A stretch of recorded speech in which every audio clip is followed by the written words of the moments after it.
உங்களுக்கு தொடர்ந்து கண் திருஷ்டி, எதிர்ப்பு தொல்லைங்க, பிரச்சனைங்க, கலவரம் இருக்குது, சொத்து தகராறு இருக்குது, இடம் பிரச்சனை இருக்குது, பக்கத்து வீட்டுக்காரங்க, எதிர் வீட்டுக்காரங்க சண்டைக்கு வராங்க, பிரச்சனை பண்றாங்கன்னா, நீங்க ஒண்ணு செய்யுங்க. ஒரு தேய்பிறை அஷ்டமியில செவ்வரளி மாலை ஆரம் கட்டி எடுத்துட்டு போய் பத்ரகாளிக்கு செலுத்திட்டு, ஒரு 3 நெய் தீபம் ஏ போட்டு, அம்மா முன்னாடி மண்டி போட்டோ, இல்ல சுகாசனத்துல உட்கார்ந்தோ, அந்த தெய்வத்து கையில கையேந்தி மனமுருகி வேண்டுங்க. "அம்மா, உன் பிள்ளை நான். தெரிதா? என்னை எதிர்க்கிறான். எனக்கு நெறைய பிரச்சனை குடுக்குறான். எனக்கு வம்புக்கு இழுக்குறான். எனக்கு நெறைய தொல்லை குடுக்குறான். என்ன தெருவிலேயே வந்து நிக்க விட மாட்டேன்றான். நான் நடந்து போனா என்ன அவமானப்படுத்துறான். என் சொந்த பந்தம் முன்னாடிலாம் என்ன அவமானப்படுத்துறான். அவன சாந்தப்படுத்து. எனக்கு எதிர்ப்பு இல்லாம பண்ணு.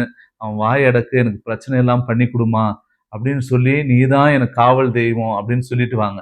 கண்டிப்பா இந்த மாரி 8 தேய்பிறை அஷ்டமி செய்ய சொல்ல, உங்களுக்கு கண்டிப்பான வெற்றி கிடைக்கும். உங்களுக்கு பாதுகாப்பு கிடைக்கும்.